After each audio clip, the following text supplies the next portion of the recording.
जय जय श्री राधे राधे। बहुत सारे फ़ोन लगातार मेरे पास आ रहे हैं। मैं विशेष पूजा अर्चन में व्यस्त हूँ। रात्रि में भी मेरे पास बार बार फ़ोन आ रहे हैं। आप लोग बुद्धिहीन हो गए हो।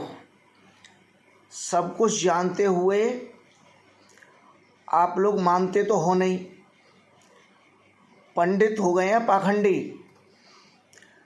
पंडितों को 2 दिन दीपावली पूजा कराने का अवसर मिल रहा है। आप लोग जो पूजा कराएंगे तो अगर 1 दिन की दीपावली होगी तो पंडित जी सुबह से लेके रात तक जो भी पूजा का मुहूर्त होगा उसमें ही कराएंगे और 5-7 पूजा से ज़्यादा एक पंडित जी नहीं करा पाएंगे। इसलिए पंडित हर चीज़ चाहते हैं 2 हों। 2 दिन की दीपावली होगी तो 1 दिन 10 पूजा कराएंगे, दूसरे दिन फिर 10 पूजा कराएंगे। मेरे पास फ़ोन आ रहे हैं, एक ही पंडित जी का बता रहे हैं। कोई बता रहा है वही पंडित जी 21 तारीख की बता रहे हैं, कोई बता रहा है वही पंडित जी 20 तारीख की बता रहे हैं। ये क्या है कि वो पंडित जी इसलिए बता रहे हैं कि उनको 2 दिन दीपावली पूजा कराने का फ़ायदा मिल जाएगा। आप लोग सब कुछ समझदार हो, पढ़े लिखे हो, लेकिन फिर भी मानते कुछ नहीं हो। पत्राओं में 21 तारीख की दीपावली लिखी हुई है, 21 अक्टूबर 2025 मंगलवार दीपावली पूजन, लक्ष्मी पूजन। क्यों मुझे बोलना पड़ रहा है? मैं कुछ कहना नहीं चाहता क्योंकि मूर्खों का खूब आडंबर चल रहा है, आनंद आ रहा है। मैं व्यास गद्दी से ही बहुत कुछ कह देता हूँ, लेकिन जब आप सब लोग मुझे बार बार फ़ोन कर रहे हो तो मैं रात्रि को सोते से उठ करके आपको ये वीडियो बना के दे रहा हूँ। मानना हो तो मान लेना, मत मानना। सिद्धांत क्या है कि अगर 14 जिस दिन प्रदोष में माने सूर्य अस्त के समय 14 जा रही हो और सूर्य अस्त के समय अमावस्या आ रही हो तो सूर्य अस्त के समय कोई भी तिथि फल नहीं देती है।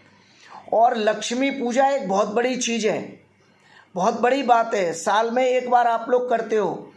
इसलिए सिद्धांत क्या है कि अगर 14 सूर्य अस्त के समय जा रही है और सूर्य अस्त के समय अमावस्या आ रही है तो सूर्य अस्त व्यापिनी जो भी तिथि होती है वो फल नहीं देती। और 14 वैसे भी रिक्ता तिथि है, चौथ, नौमी और 14, इनमें किसी भी चीज़ का की पूर्णाहुति नहीं की जाती। किसी भी अनुष्ठान को, किसी भी पूजा को शुरू नहीं किया जाता।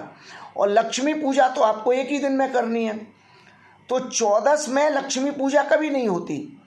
अब 14 सूर्य अस्त के समय जा रही है, सूर्य अस्त के समय अमावस्या आ रही है, इसलिए 20 तारीख को लक्ष्मी पूजन नहीं है। अब दूसरे दिन सूर्य अस्त के समय अमावस्या जा रही है और पड़वा आ रही है। कोई बात नहीं है, पड़वा रिक्ता तिथि नहीं है, पड़वा में रिक्ता तिथि नहीं है। पड़वा और अमावस्या मिलकर के आपको लक्ष्मी पूजन का पूर्ण फल दे रही हैं। इसका सिद्धांत क्या है? इसका सिद्धांत ये है, चतुर्दशी प्रदोषम्याम। श्लोक बोल के आपको बता रहा हूँ। चतुर्दशी प्रदोषम्याम अमावस्या प्रदोषनी यदि करोति अनुष्ठानम सर्वफल विनाशनी। यदि 14 सायंकालीन सूर्य अस्त के समय जाने पर अमावस्या आती है और उसमें किसी भी अनुष्ठान को किया जाए तो वो फल की विनाशिनी होती है, उसमें फल नहीं मिलता। आप 20 तारीख को दीपावली पूजा करेंगे तो आपको कोई फल नहीं मिलेगा। 21 तारीख को आपको पूर्ण लक्ष्मी पूजा का फल मिल रहा है। इतना ही कहना चाहता हूँ। मानो मान लेना, नहीं मानो हाथ जोड़ के आपसे क्षमा याचना है मेरी। मैं तो 21 तारीख को पूजा करूँगा। बाकी कलयुग चल रहा है, सबसे पहले कलयुग धर्म नष्ट करने के लिए हम लोगों पर ही आया हुआ है। जैसी आपकी मर्जी। जय जय श्री राधे राधे।